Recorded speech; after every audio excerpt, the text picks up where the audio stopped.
Welcome back to Birching the West, where we talk about everything related to the John Birch Society, being an activist, an educational activist in the Western United States. And with us, we have a very special guest, Morgon George. And Morgon is one of our younger members, joined fairly recently. And I'm not sure if he's turned 18 officially, but joined at the tender age of 17. And we're going to talk with Morgon a little bit about, what it kind of attracted him to the society. Of course, a little bit about himself, and kind of what he thinks might attract other younger folks to the society. A lot of groups are saying, well, how do we get the younger generation to join the conservative, constitutional, libertarian, whatever Freedom. label you want, freedom movement? So we're going to have an interesting discussion about that with Morgon and other things that he might want to throw in. But want to welcome you today, Morgon, and welcome to Birching the West. All right. Thank you so much for having me. Yeah, it's great to have you. So Morgon, maybe tell us a little bit about yourself. What should the viewers, the listeners know about you that might be good to know?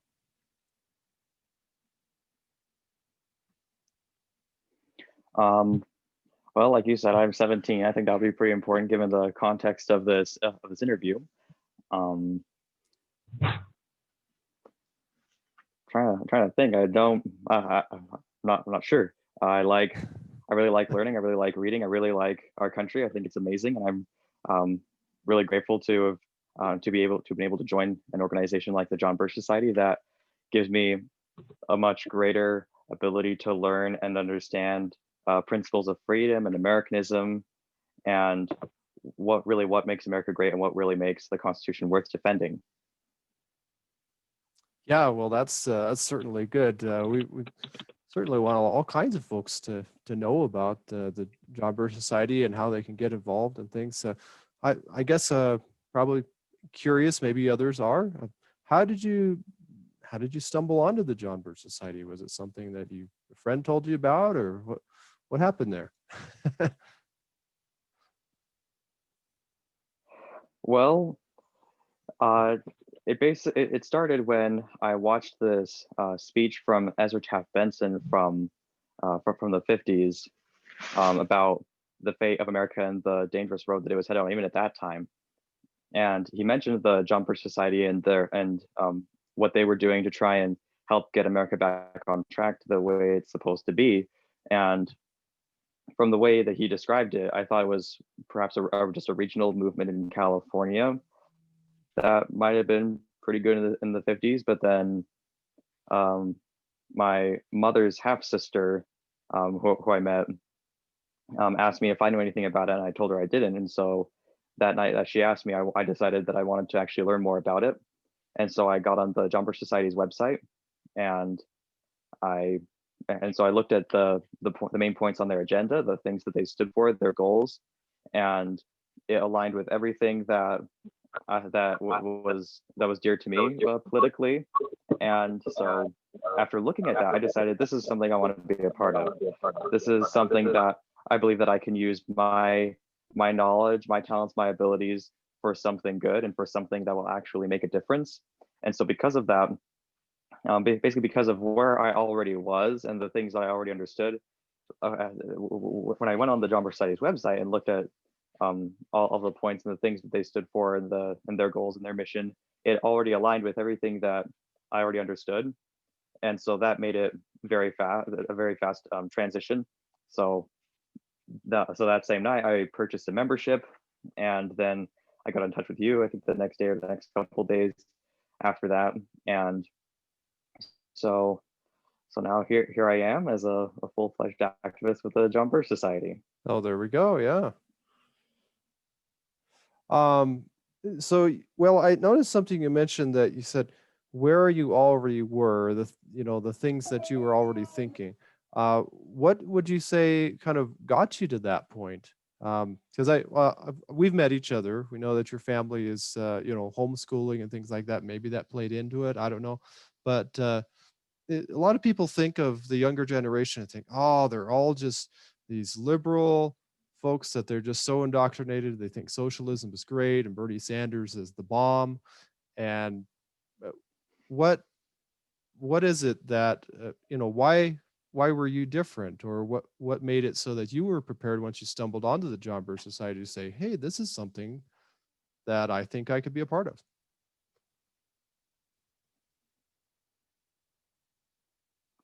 Well, my family has had a huge influence on me in basically all matters of life, especially political. And then I've also been able to reciprocate that and help try and influence them as I learn more about this and more and have been able to be educated by the John Birch Society. But what I mean by where I already was, I I joined in October. I joined the society in October and became a member at that point. But I had already been interested in politics and government, the way that all that works for several years. But I I always felt dissatisfied, like there was something missing. I tried to listen to good people and read good things. I would listen to a lot of Glenn Beck, a little bit of Ben Shapiro here and there, but mostly the Glenn Beck program, and he had a major influence on me. Also, and mostly trying to find a way to link especially the religious principles that I held dear, and find a way that like how can I link that the with the way that with my blueprint that I do. How can I? Is there some way that I can unify those and basically merge those? Because it introduced me to the Libertarian Party, and he was super excited about them, and so I thought, well, all right, well, if he's really excited about this, he's a smart guy, he's a good guy, so there must be something good to this. But then as I learned, looked more into it, I thought, well, seems like I have to abandon a lot of my religious principles that I hold dear in order to really follow this. I don't like that. That doesn't sound right. Yeah. Um, but as I learned about the John Birch Society, well, something that really impressed me was how in their motto they actually say um, with God's help a better world. That they don't consider God to be something separate. That we have politics here and religion there, and we leave these two separate. That they actually acknowledge that really we can't do what we're trying to do. We can't have more freedom, more responsibility, less government, and a better world without God's help in all of those areas. And that was something that really impressed me. And their emphasis on um, encouraging morality and a moral people, because that was something that really bugged me about the Libertarian Party, was that, and their movement, was that I kept reading about in especially things like the 5,000-year leap, how important morality is to sustain a free government and a free people. And so I thought, well, okay, the so many areas like the sexual industry, with matters of abortion, with so many things, the libertarians basically just um, seem to think that morality is irrelevant, and that basically the most important thing is freedom, not necessarily liberty to do what you ought, but the freedom to do what you want. And I thought, well, at that point, I basically rectified it within myself as, oh well, okay, perhaps if I go along with this movement, maybe we can basically try and instill morality somewhere along the road. But then I found, but then when I was introduced to the John Birch Society, I found out about that. I didn't feel like I had to make any personal um, changes in order to join up with them, because they the moral issue was something that really impressed me about them, is how the John Birch Society talks about how important it is to have a moral people, and how important it is to uphold God and religion and these important things. And that was something that really impressed me, made me feel and totally at peace. Like, wow, okay, I can basically involve all these areas of my life that I think are really important: politics and religion and morality and family, and I can involve all of those things together in this, and I don't have to I don't have to basically sort through them and basically and separate them. So that was something Mm. that was really important for me, from where I was coming from. Um, I don't I so I emailed you this when you asked me to join this Yep. this interview Yep. and be part of this podcast. I'm not sure my views are very representative of the rest of the youth. However, and lots of conversations like these that I've had, I'm the one who starts them. No, none of my friends have really asked me about this sort of thing, really. However, and that's why I think it's so important with the how the John Birch study focuses on educating people about this, because I had already basically been educated from other sources besides the John Birch study on a lot of the same things that the John Birch study stands for. So because of that, because the John Birch study matched all of the good things that I've been learning, then there wasn't much of any kind of transition through or anything like that. Mostly just learning about like the conspiracies and how we fight men, not ideas, because that was something that a lot of other people that I listened to and that I read and that sort of thing focused on was the ideas that we're fighting against. But then something that was really unique about the John Birch Society that I learned to appreciate was how the focus also on fighting and people and understanding that these ideas don't just come about, that people are the ones who actually think of them and then fund them and then and do all these things with them. And so learning about that was the main thing that I was missing before that. But most of the other principles of Americanism in general, I already understood pretty well. So I think because of that, it sort of gave me a head start in a lot of ways. And so to reach out to, I think, to my peers, I think the best way would be basically to teach them a lot of those things of what really makes America great. Well, and I think the overview of America really outlines it very well. Is it the people? No, they came from elsewhere. Is it the resources? No, other lands have a lot of other great resources. And then the final thing, that it's not that is a government planning? Is it the fact that our government's amazing? Well, it is because our government's amazing, but it's not because of anything that our government has done, but instead it's because of the Constitution and the laws that are set in stone that are unchangeable, that make it great. Because it's what the government is prevented from doing that truly makes America wonderful. And I think because of the confusion surrounding what a republic is and a democracy and those sorts of things, before I joined the John Birch Society, even I had a very vague understanding of both of those. My impression was that a republic is entirely based on representation, and that a democracy was basically like an assembly, essentially, of the people to run their government. However, you can also still have a representative democracy. That is possible because of how, like, the real I guess important thing to understand about a republic versus a democracy is that a republic has a strict set of rules and laws that govern the government, that restrain the government, because every country has laws to restrain its people. But what's special about a republic is that it also has laws to restrain the government and prevent the government from doing certain things. Whereas in a democracy, it's simply based on majority rule, where the main question of legitimacy lies in do a majority of people support it? Whereas with a republic, the question is, has the law been followed? Because in a democracy, the majority of people are the law. They make any law they want. Whereas with a republic, there are certain things that the government and that people cannot do, no matter how popular they become. And of course, those sorts of things in America are outlined in the Constitution, and especially the Bill of Rights. So I think it's those two main principles. Those are the two main principles that I try and teach others of my peers, those people about my same age, because I think those are the least understood and the most important to understand if we really want to have an educated electorate. And I think that if those two principles are clearly understood, then basically everything else falls into place and will and those two principles, if they're really understood by a majority of people, especially people my age, then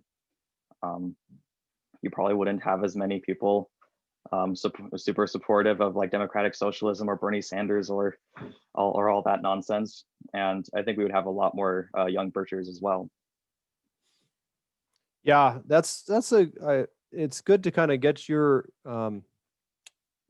experience as to what prepared you to find something like the John Birch Society appealing, and then turn back and say, okay, what are some key things that we can communicate to others of any age, but especially the younger generation, so that they can look at the JBS and say, yeah, this is something that I think would make sense to be a part of or to help out with. So those are, yeah, really good things. I find, there's probably a segment of the population that are already prepared, and there's a segment that are just they don't know really what they stand for. They're trying to figure things out. Um, Unfortunately, it doesn't get any easier as you grow older. It's unless you figure it out, you just you don't know what's going on, right? But um, so I guess trying to reach out. Would you say overview of America would probably be one of the key things to use? Yeah, I think that that's one of the most important because that really clears up um and like I love how it goes over both politics and economics because I think both of those are very misunderstood today for a purpose, and because it keeps people from really understanding it properly, and then they then the things that sound nice but are really awful is what they support. And so yes, I think that overview of America is definitely one of the most important tools because of how it clarifies the difference between these different political systems and how it gives a much more clear political spectrum to use, and how it describes how basically every economic system is essentially capitalist. How the difference between the way our economy is supposed to work and, for example, a communist economy is who controls and owns the property and the capital. And so, yes, I think that overview of America, and also the fact that it emphasizes the need for an informed and moral people to be able to really keep our republic. So yeah, I think overview of America is definitely the best to use for that. And so that's what I've done when introducing my friends who are really into this, because a lot of other people that I know and some of my friends that I know simply don't care. They just seem very apathetic about this. It seems like they don't really want to talk about anything political or even political principles often, or that they simply don't really understand it and don't care to know a lot of times. However, the few who have showed a lot of interest in this, I have showed them the John Birch Society's Overview of America video, and it's it's really made a lot of sense to them. They've really been able to get it and understand it, and then hopefully share that with other people too. And I think that yes, Overview of America is definitely one of the most important to use for that. Okay, yeah, well, certainly make a note of that. That's I've found that very useful. But yeah, it's a great presentation. And one of the, I guess, things I should ask you is, what about homeschooling? Does that, how much of an impact does that make on folks, so far as younger folks in being receptive to freedom and liberty and all that? I think it would make them much more receptive to principles of Americanism. Um, that would be my guess, um, because I know when I was homeschooled, I attended public school for all of my high school years, but before that, when I was in elementary school and middle school, I feel like I had a much better I guess I was at a much better place politically, because about I was about 15, between my ages 15 and 16, I became pretty liberal. But then because of that, and because of the great influence that my family is in helping me to, I guess, see the error of my ways and move past that and really become more constitutionalist again, um, it really opened my eyes to the effect that public schooling can have on people. And so I think that while we definitely shouldn't give up on kids who attend public schools or public colleges or anything like that, while we definitely shouldn't give up on them, just understand that there might be a little bit more work involved, possibly. So maybe a message for parents or grandparents or uncles or aunts might be to, consider the implications of if you're sending your child to this or that school or whatever method of education, that's going to have an impact on their worldview. Is that correct? Would you say? Yes, yes, it definitely will. And I would recommend they watch the speech from the John Birch Society's Alex Newman from the New American. He gave a speech on the effects of public schooling on kids, and then at the very end he provides um, basically the solution, which is homeschooling. Specifically with the Freedom Project Academy. However, I'd also say most any form of homeschooling would be preferable to public schooling.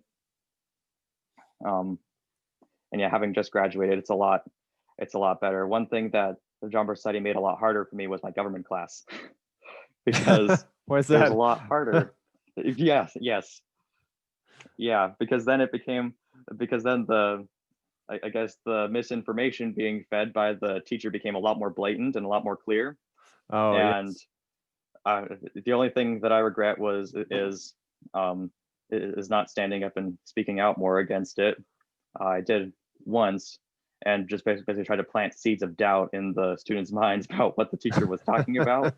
I don't know how effective it was, but that's another thing, and another reason that I'm really, really grateful to have graduated and be done with that right now, so that I don't have to deal with that. Instead, I can learn the truth Hmm. from sources like the John Birch Society. So that's always good. I had a similar experience like that. I know this is interviewing you, but just maybe just briefly, I'll say that Mm, after going through JBS summer camps, which they used to have, I felt that I could pretty easily recognize some key things that they weren't telling or teaching correctly in the government and history classes. It was a little interesting trying to explain that to, the teacher never wants to feel like you know more than they do, and then you don't want to try to stand out too much, and so that's kind of the nature of things. So I went to public school myself, but yeah, can kind of uh, share a common experience, I guess, with you on that. That's good. um, Well, yeah, I certainly would recommend we do Freedom Project Academy, but there are plenty of other options out there, and encourage folks to consider homeschooling, and it's a great blessing, and there's no one single way to do it. But let's see, yeah, any other? sorry. Oh, just any other thoughts? I don't know if you wanted to open it up for questions after, you know, kind of doing the basic stuff with you. Well, just one last point on the education, and then yeah, I think I will. I was Okay, watching great. another speech yesterday from no, oh, sorry, on Saturday, from I can't remember his name. I think his name was Gary something. He's an English professor, and he gave a speech about like, are you sure you want to send your kids to college? Or are you sure you want to do that? And one of the points that he made at the end was, if you still really want to send your kids to public school, I guess you still can. But then one of the things that you should take on yourself, one of the responsibilities that you should take on yourself is basically asking them about the things they were learning, and making sure there aren't any errors or gaps with what they're learning, so that if they are being indoctrinated, well, then you can tell them and let them know about that, and help make sure that they aren't learning anything that would lead them astray, essentially.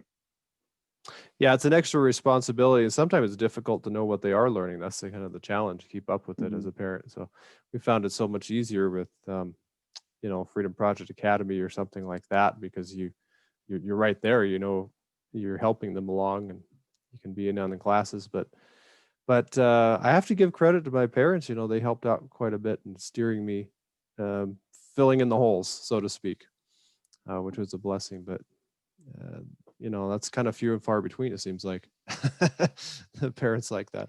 Yeah, yeah, my parents are definitely the same way, and they've been a massive help and a massive influence on me, which is wonderful. It's quite a So yeah, if blessing. there's any Yeah. additional questions, then I can definitely take those now. Okay. Okay. Yeah. Why don't we open it up for questions? Same thing as usual. When you want to ask a question, unmute yourself. When you're done, of course, mute yourself so we don't have a ton of background noise and all that. But let's give it a go. Anybody have a first question for Morgan George?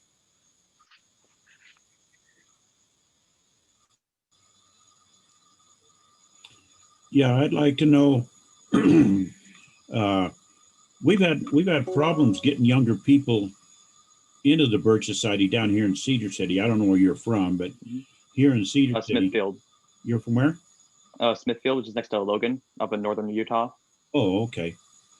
But we've had a lot of problems. We had one guy that used to come. His mother was a member, and he used to come quite a bit. He was in the university, and boy, it was like pulling hen's teeth trying to get any of those younger people to come and even take a look at the Bird Society and stuff. And it just, we really struggled with this. And a lot of our people were pretty old, like in their, well, I'm in my 70s, so is my wife. And, but in the 80s, and a lot of them are getting into rest homes and stuff now. And our membership is kind of dwindling. And we thought, well, we've got to start recruiting some young blood to keep this thing going, and we haven't been very effective. You got any suggestions on what we could do to bring some of those younger people in? But what's really helped me is the fact that I'm around young people pretty often. Is that it makes it a lot easier for me to help inform them about these sorts of things and show them the overview of America, and then talk to them about it, and to try and help them understand those important things. But I guess if you're having trouble even getting them to come or to talk to you, I guess that's interesting. I guess try and talk to their parents or somebody that they would know, and try and get to them that way, more less directly. If talking to them directly or trying to get them to come to these meetings doesn't work. That'd be my advice. Thank you. Yeah, I just thought of that too, just before you said it, is maybe talk to their parents and see if that wouldn't. We're having trouble with the parents too, so that's. Oh. I think if we could get the parents to come, we might be able to get the youth to join in too. But and that's what we're going to need for this whole thing to survive is for the youth to start coming in, because there is an age gap there between, say, me and somebody in their 20s. There's a 50-year age gap, and it's sometimes that's not very relatable. I just wondered if there was anything we could possibly do, but I don't know. I guess we just keep plugging away. Appreciate you being on here. Yeah, no problem. I think you're right. I think that's what it does come down to, is just understanding that they're also people. They can make their own decisions. So just keep trying. Hopefully something works. But yeah, don't feel like you failed with it if you never see them actually join the John Birch Society. As long as you keep trying to go to other people, who knows, maybe they'll join it sometime after meeting one of them. I don't know.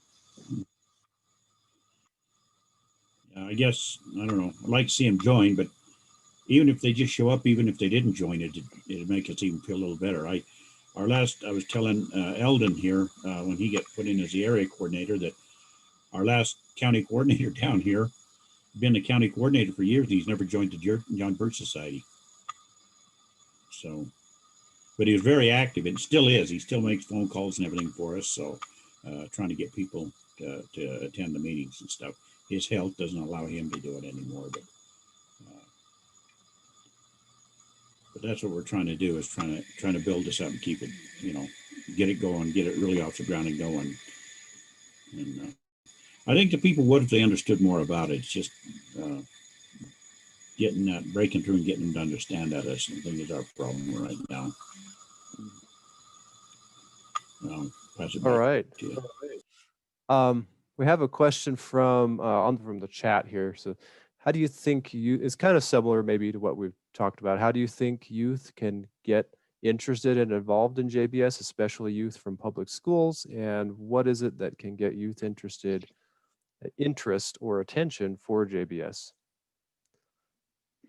Well, I think the most important thing is them actually knowing what it is and understanding it, because before like September or October of last year, I had no idea what the John Birch Society was. I'd never heard of that before. And I think the first thing is to actually spread awareness of it and tell people that it exists, that it's there. And I think that a lot of that'll at the very least for people like me, that'll be enough. Is if they know that it's there, then they'll basically put in the rest of the work. Um,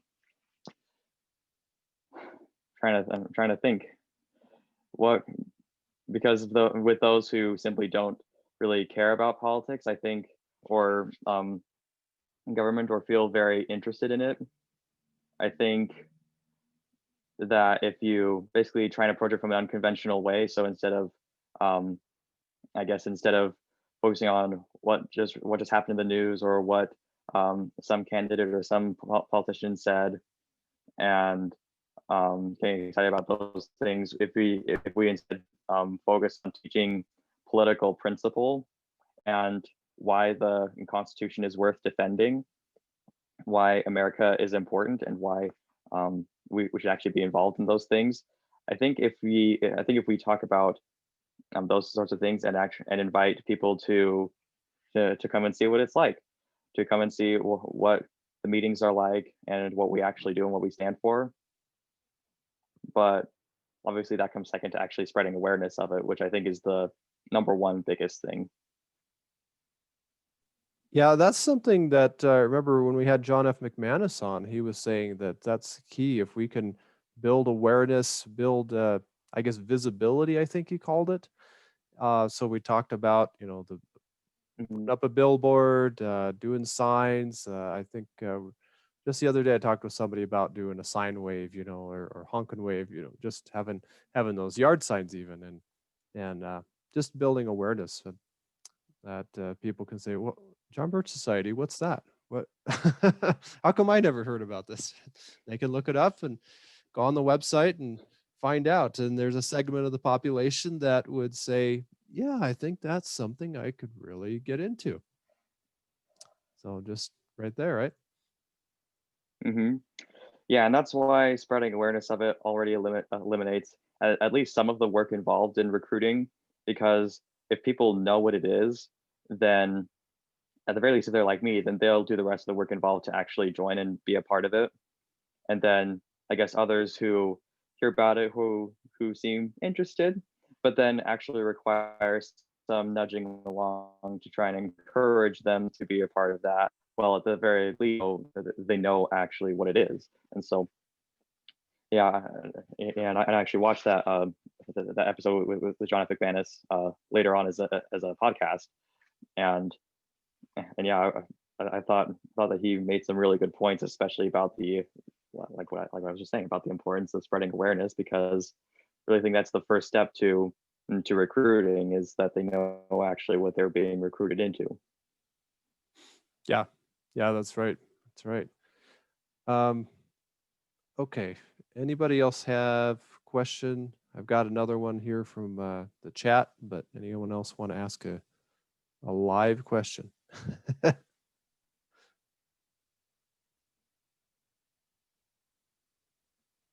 Okay.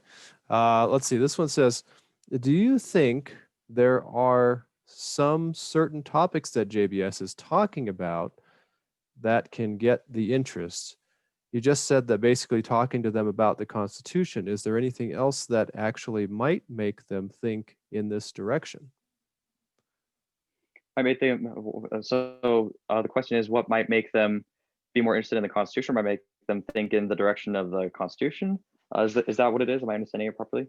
It says, do you think that there are some certain topics that JBS is Okay. talking about that can get, I guess, young people interested? Well, I think a lot of Um, the topics of involving the conspiracy are probably going to be over a lot of people's heads. At least it was over mine at first. So to start off, things like the United Nations, that's not super complex. I already knew that the nations was a bad thing before I joined the John Birch Society. basically just helped expound on more why that is. Think things like the well, one thing that interested me was better understanding the Electoral College, but I don't think that's like a major issue that the John Birch Society has taken on itself. However, the the Article 5 convention, interesting because there was this one speech that I was listening to by this guy, Trent England, um, who gave a speech about the Electoral College, and I thought, wow, this is really good. I'm really liking this. And then he talked about at the end, afterwards, answering a question about how basically the same tactics that they're using to fight the Article 5 convention can be used to fight like the NPV, the National Popular Vote. And so I thought, wait, why do we want to fight an Article 5 convention? Why is that? I thought that was a good thing. And so, but I thought, well, if he's this spot on about the Electoral College, there's probably something to his wanting to fight the Article 5 convention as well. And so that was a major thing that the John Birch Society talked about, especially with the master orator Robert Brown, and that I was able to listen to and learn about. So that was one of the more interesting topics to me when I first joined. So yeah, just that Article 5 convention, possibly the Electoral College if they're interested in that. Really having a good grounding in principles of Americanism, like what and I guess the more important principles of the Constitution, especially things like the Bill of Rights, and understanding that, and understanding what is a republic, what makes a republic unique, and why is that better than a democracy. And trying to think, those are the main topics that interested me when I first joined. Yeah, some of the, I guess, some basic principles and some things that are maybe like the Electoral College is kind of a hot topic in a way, especially every 4 years, right? People say, oh, we should get rid of the Electoral College, or thank goodness we have the Electoral College, or it would have gone this way or that way, right? Everybody has has an opinion on that, I suppose. Okay, so, okay. We have another question in the chat here. It says, I would think that one of the topics that would interest younger people would be current topics or situations. With all of the misinformation and false flags, I always go to JBS for opinion, but don't always find one. Okay. It's more of a statement, I guess. We have, of course, the John Birch Society writes about a lot of topics, can't write about everything, but something that's kind of a current event. I think the New American covers a lot of stuff that isn't on the. I think the New American covers a lot more of like those current topics. That doesn't always go through the John Birch Society itself, but like even if they don't publish write something on their website, I've noticed the New American stays pretty up to date with these current topics and what happens and what's going on. Yeah, the New American is really an interesting publication. It's very unique. I get so many good comments about it from people. They say this is just so well researched, and it gets you really thinking, trains your brain into actually thinking rather than just saying, I'm going to just accept this and not question and all that, right? Let's see. Let's say someone has a question here. When you were in school, did you notice if there were certain topics in your history or civics class that introduced more participation in discussion in the class, or I guess more discussion in the class? Certain topics that Well, people... one that we actually had a discussion on in my government class was the Electoral College. That yeah. was a big one. And I remember that with that one, with the statements I gave, they all danced around the idea of like what a republic is and how we're a republic, not a democracy, and what that really means. They kept dancing around it, but they missed the major important thing, which is that popularity comes second to whether or not the law is followed in a republic, whereas a lot of the arguments are whereas a lot of the arguments for removing it is that it doesn't is that the Electoral College doesn't reflect the will of the people or the will of the majority, but really as a republic, that's not really something we should care about that much, or at least it should come second to first. Was the law followed? Did we actually follow the rules of using the electoral college, and was the process carried out the way it should be? And then after that, I guess we can worry about whether or not it follows the will of the majority. But even if it doesn't, well, it's not really that important, because there are a lot more things besides the electoral college that are extremely undemocratic, like the Bill of Rights, and thank goodness for that. One of the, I guess you could say, one of the major topics right now is about censorship, and whether or not certain certain speech is protected speech or anything like that. And then of course the issue of guns has been debated for years and years and years. So those sorts of things where they're set in stone, and where they're the fixed body of law that's unchanging, that's really what allows us to really keep those things. And because we aren't a democracy, even if it becomes popular during one point in time to abuse those, then we still can't, because of the law. Yeah. So some new things coming up. Somebody actually just had a comment about, I guess, social media kind of ties in, but this is kind of interesting. We've had people make comments like this as well. So good to discuss. It says, love the New American, but who has time to sit and read when things are happening so fast? How about Gab, Parler, or other social media? That's where the youth are. So how much are you on social media, or your friends? I don't have social media actually, but so Okay. maybe that's one reason why I'm part of the why I am who I am, is because I don't participate in social media. But so I always try and be much more direct, and actually talk with people face to face, or emailing them. That's about as indirect as it gets, is sending them emails and JBS publications and that sort of thing. But social media I don't use. I'm not super familiar with it. I think that the youth are probably on there. I know I'm not, but I'd imagine that, yeah, it's most likely pretty popular. Most of the people I know have social media accounts, and so I think that is definitely a good way to reach out to the majority of people. I think that one issue though with that I think happens is that what the youth are focused on is often more for entertainment purposes and less for informative or enlightening purposes, so they can actually learn something that they believe is important. It's most often, I believe, for education or communication with friends or that sort of thing. So I guess that's a route you can try, but I'm not super familiar with that area. I don't use it, and so there's not a lot of advice that I can give there. Okay. Well, I know we've, the John Birch Society has kind of delved into using social media over the last number of years, and I think there's been some certainly some good that come out of it. Like, well, you saw, I guess, now this wasn't probably from the JBS YouTube site, but you looked on YouTube, which is social media, and found Ezra Taft Benson, and you're not the first person.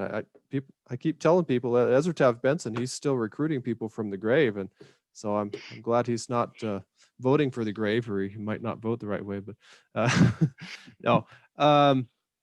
But yeah, we've had a lot of folks look at the videos, and that's been very helpful, and a lot of other examples I could give, I suppose. So okay, we got another question here.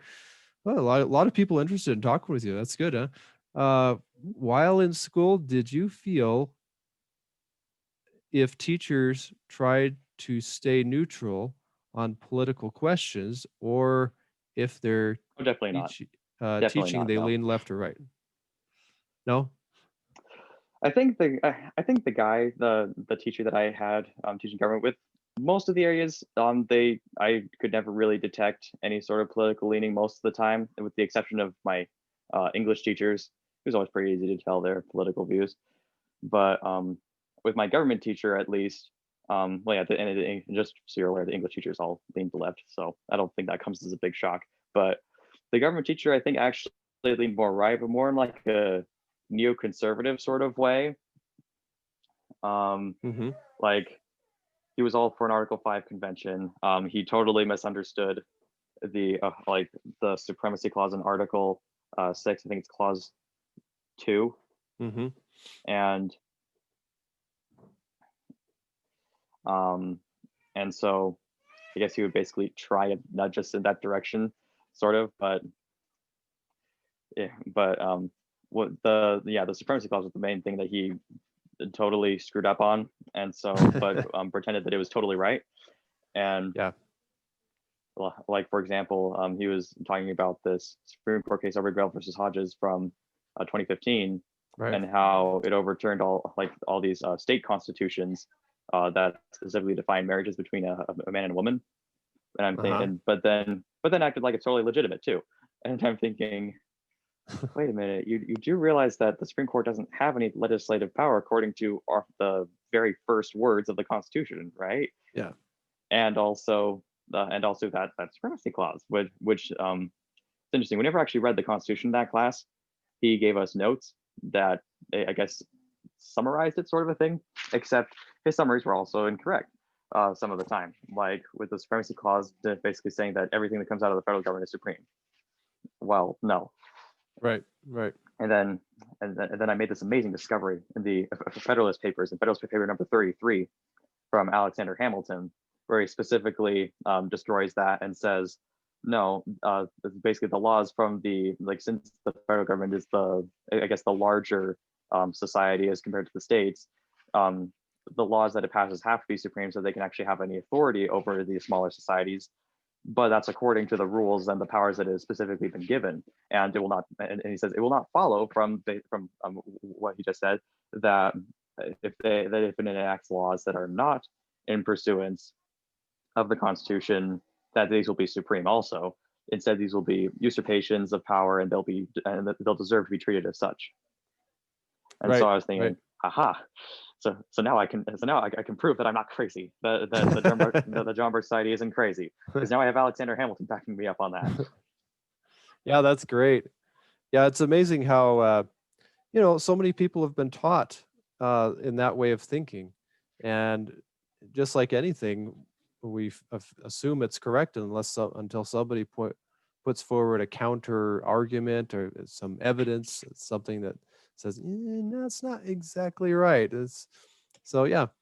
Um, let's see. Have another question here. I have been in the JBS 52 years, and we have tried various types of outreaches over the years. As it stands now, the only voice we have is social media, even though it is controlled. All of the media is controlled. Okay, so what would you say? Is that social media the only thing that we have? Should we try other things, or what would you say to that? That we have to communicate. Yeah. Well, I guess what I do is mostly reaching out to people that I know, that I already know, and so I guess social media allows you to reach out to people you don't know, which is good. But I guess if there are young people that you know, then I would definitely suggest. Well, then the way that I would do it is actually reaching out to them and trying to meet them in person as much as possible, or over Zoom or phone or however that way. But yeah, when it comes to social media, I'm not super familiar with that. Um, YouTube is about as far as it goes, and I guess the most I can give you there is good luck with whatever you're doing with social media. Yeah, I guess I'm kind of partial to the internet in a way because my wife and we met online. So, of course, we would never met without that possibility. That was a great blessing for us. It opened up possibilities, you might say, opportunities that wouldn't have been there otherwise. But yeah, it's, you might say, a two-edged sword. Meeting people in person, you can usually connect with them more than online or something. So eventually, of course, we met in person and we got engaged and married, right? it's a little hard to do that stuff online, isn't it? Eldon, Hey, Carolyn. this is, hi, yeah, this is Carolyn, and we had my first husband and I had a representative from the John Birch Society come to our home when our oldest daughter, who's now 44, going on 45, was just small, 2 or 3 years old. And Okay. because of that, we joined the society, and 2 of our 4 children went to the Birch camps, and they seemed to be grateful for that knowledge and experience. So, like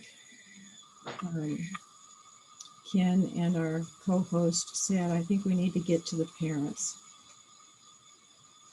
Yeah, it's kind of a thing I think where anytime we're trying to influence people, you know, we may have influence over them, but maybe we don't. So we need to communicate or find somebody that has influence that person trusts as a source of information, and that can be a really good way to build our influence with people that we might not, have a great in with, so to speak.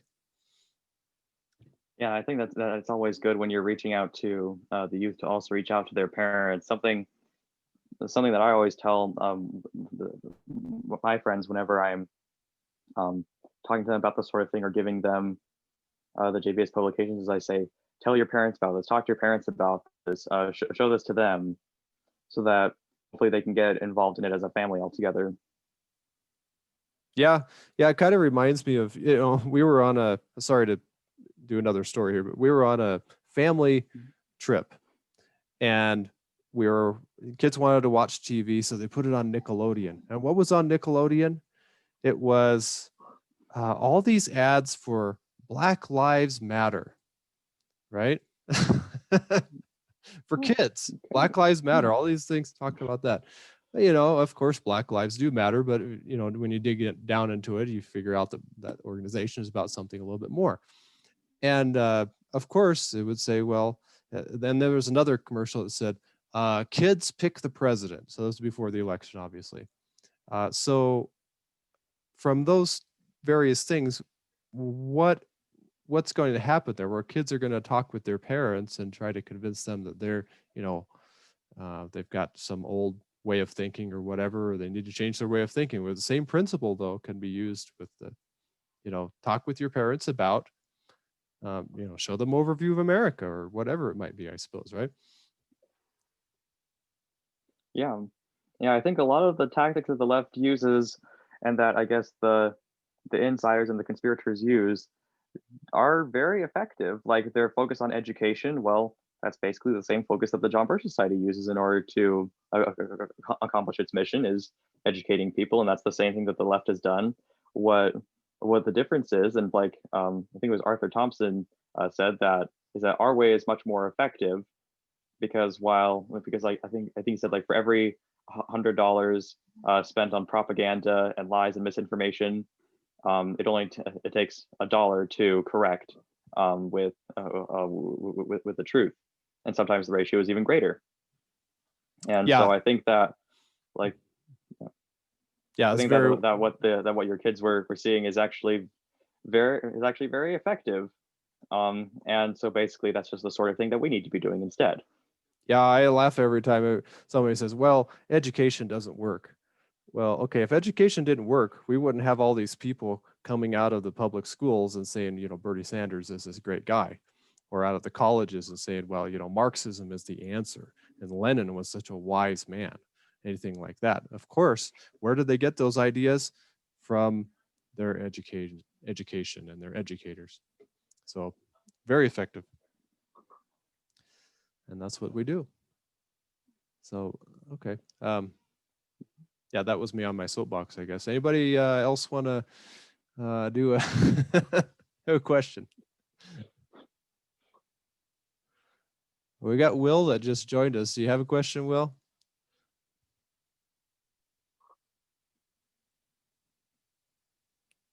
I don't mean to put you on the spot. You're muted, so I can unmute you if you guys if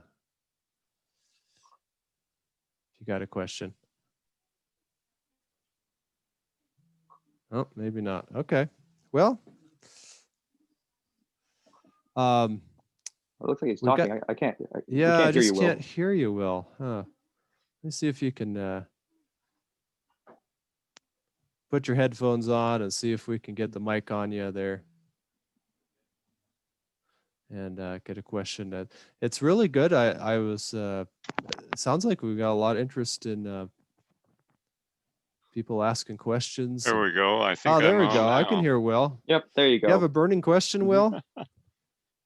Actually, yes, kind of. My apologies on the mic. I had forgotten that my granddaughter helped me with my computer, and she got a program working that shut off my mic. Oh, So you have to be careful what kind of help you get.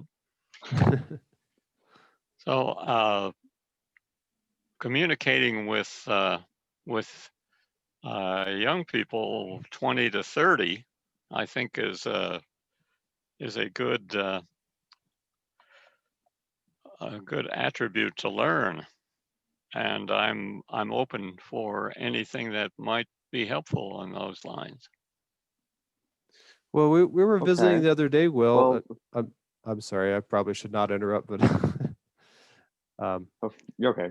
well, Will was just telling me maybe after Morgan said his comments, but Will, we were talking the other day how you had, I guess, gotten quite a few students from BYU that wanted to look at the John Birch Society. But anyway, I'll turn it over to you, Morgan, and you can give you some comments. Okay.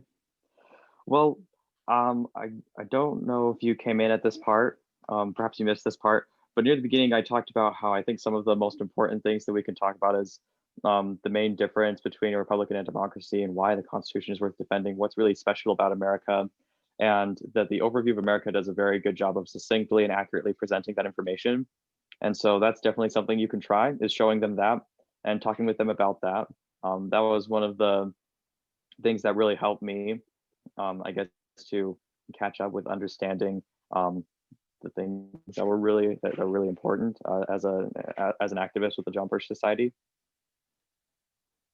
Well, I wonder if you could write that you speak almost faster than I can listen, but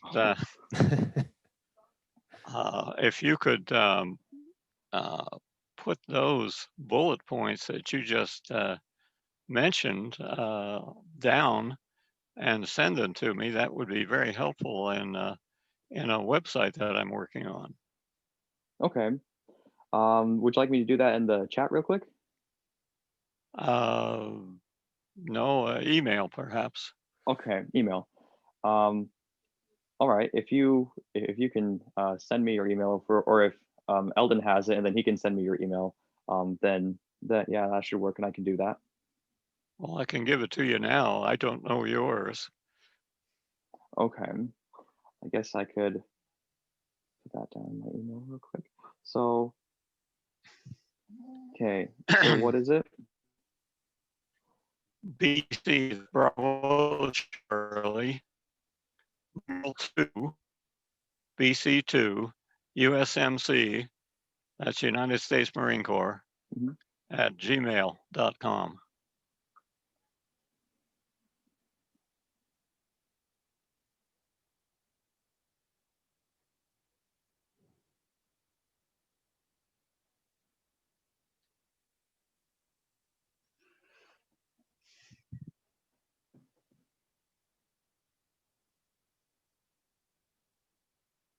All right, I got that. Very good, sir. Where are you located? I just moved to Idaho, to Twin Falls, Idaho, but before that I was living in Logan. I see.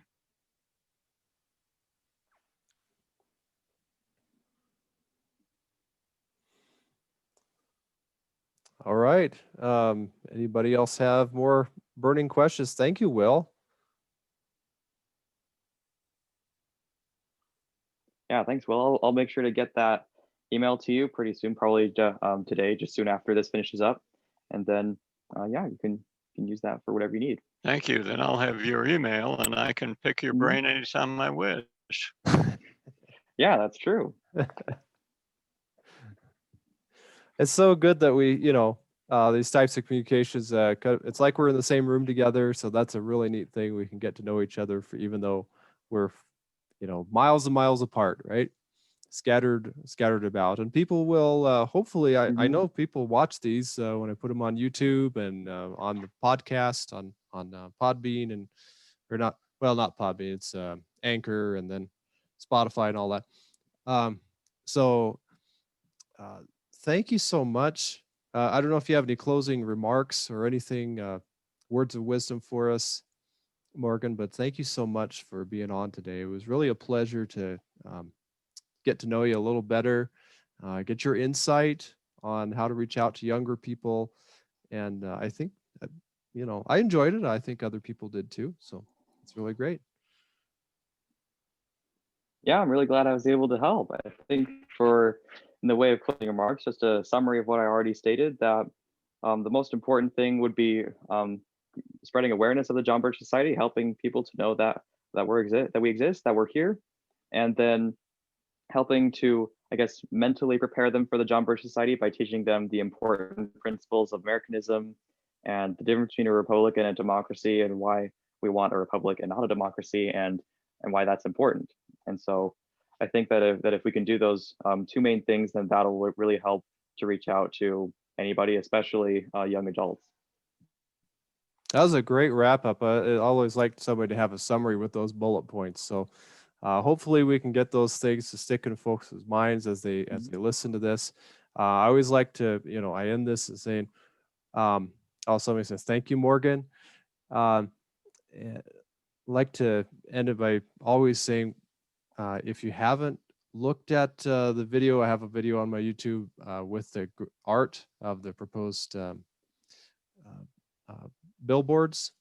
So people have given their comments. If you'd like to help out, get those up. I, of course, will probably have those once they're ready for printing up for a yard sign and all other things like that, and do honking waves and all that, like we talked about, right? Build the awareness. That's one thing that certainly we can do. But thank you everybody for being on Birching the West, and we're looking forward to the next time. And it's great to have you all on. Thank you, Morgan, especially. Yeah, no problem. I'm really glad to be able to do this. Thank you so much for having me on. Oh, you bet. Yeah, and hope you get to know some other Birchers up in Twin Falls area, huh? Yeah, I'm excited. Hopefully I can actually start having meetings. We'll see. Yeah, That would be nice. Yeah, they just had some rally up there actually. So that was so there's a few there. You should get to know Tom Munns. He's the coordinator up there. Mhm. Good guy. So hopefully he'll watch this later, right? All right. Yeah, I'm hopefully. If not, I can gonna always send it to him. yeah, that's right. I will hit the pause on recording, but thank you everyone for being on Birching the West, and we look forward to next time.